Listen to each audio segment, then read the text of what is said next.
Here's a story that will make your blood boil and question everything about public safety in America today.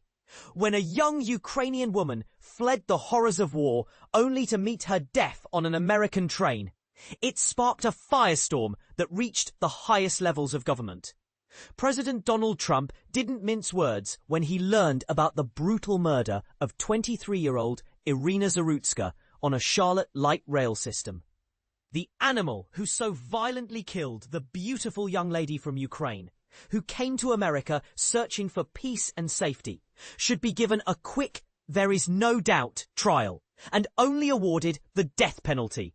There can be no other option, Trump declared in a Wednesday social media blast that sent shockwaves through the political landscape.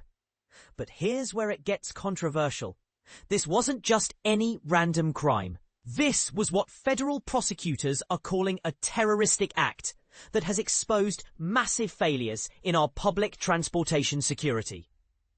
The nightmare unfolded when Decarlos Brown Jr, a 34-year-old with an extensive criminal past, was arrested following the August 22nd fatal stabbing of Zarutska aboard Charlotte's Lynx Blue Line.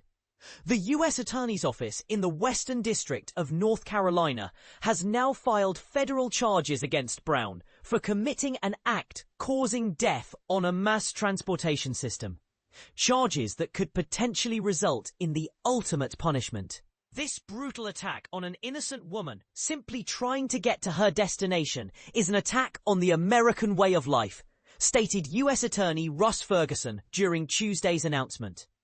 Of course, crimes like this affect the victim the most. Iryna deserves justice, and we will bring justice to her and her family. And this is the point most people miss. The sheer randomness and preventability of this tragedy will leave you questioning how safe any of us really are. According to federal court documents obtained by investigators, there was absolutely zero interaction between Brown and Zarutska before the unprovoked assault occurred. Picture this, a young woman who had survived the bombs and chaos of war-torn Ukraine, finally finding what she thought was safety in America, simply trying to get home after finishing her shift at a local pizzeria. Zarutska had even sent a text message to her boyfriend, letting him know she'd be home soon. She boarded the train and settled into an aisle seat, completely unaware that her killer was sitting directly behind her, wearing an orange sweatshirt and plotting her demise. The federal affidavit reveals chilling details. The train traveled for approximately 4.5 minutes in what seemed like a normal commute, before Brown suddenly pulled out a knife, unfolded it, paused for a moment, then stood up and viciously struck at the unsuspecting victim 3 times. Zarutska was declared dead at the scene, while a witness helped authorities locate the fleeing suspect. When she failed to arrive home at the expected time, and her phone's location showed she remained at the train station, her worried loved ones rushed to find her, only to discover the devastating news that she had been murdered. But here's what should outrage every taxpayer and commuter in America. The Charlotte Area Transit System, CATS, has admitted there was no security personnel on board the train when this horrific attack took place. Their explanation? Security teams patrol the system but are not stationed in one area. Really? Is that supposed to make us feel safer? Ferguson described the incident as nothing short of a terroristic act, and he personally contacted Zarutska's mother and uncle to inform them about the federal charges. The prosecutor noted that the family is suffering like any of us would be, a statement that underscores the universal fear parents have about their children's safety in public spaces. The victim's heartbroken family released a statement that should serve as a wake-up call to every city official.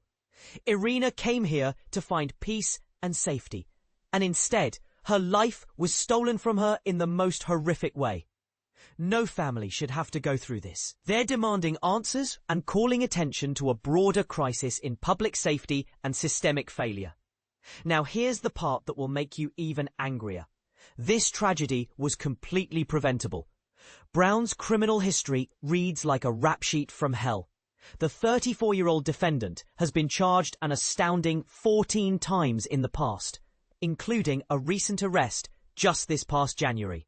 He previously served 5 years in prison starting in 2015 for robbery with a dangerous weapon, plus additional charges for larceny and breaking and entering.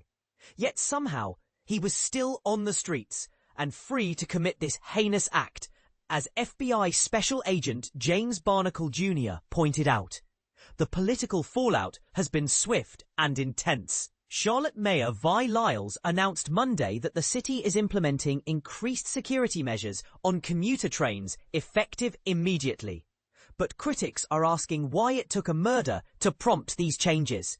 U.S. Transportation Secretary Sean Duffy didn't hold back in his criticism, announcing a federal investigation into the city and its failure to protect Iryna Zarutska. His pointed message to city leaders was clear. During a Wednesday press conference, several North Carolina Republicans labeled the attack as 100% preventable and called it a wake-up call for Charlotte officials. Adil Ali, chairman for the state's 12th congressional district, emphasized that Iryna's death did not have to happen. In a touching tribute to her love for her adopted country, Zarutska's family has decided she will be buried in the United States, even after the Ukrainian embassy offered assistance with repatriation. "No, she loved America. We will bury her here," the family told prosecutors, according to Ferguson.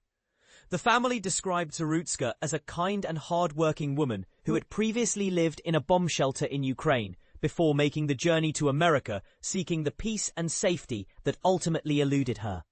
Brown's next court appearance is scheduled for September 19th. Though it remains unclear whether he has secured legal representation. North Carolina Republicans have announced plans for a candlelight vigil honoring Zarutska's memory on September the 22nd at 8 p.m., giving the community a chance to mourn and demand change.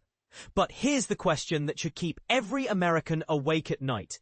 If someone fleeing a war zone isn't safe on public transportation in America, who is? This case raises uncomfortable questions about our justice system, public safety protocols, and whether we're doing enough to protect innocent people from repeat offenders. Should Brown have been on the streets with 14 prior charges? Are our transit systems adequately secured? And is the death penalty the appropriate response to such heinous crimes? What do you think? Was this tragedy truly preventable? And what changes need to happen to ensure no other family endures what Zarutska's loved ones are going through? Should repeat violent offenders face stricter consequences before they can commit the ultimate crime? Share your thoughts, because this conversation affects every single person who relies on public transportation in America.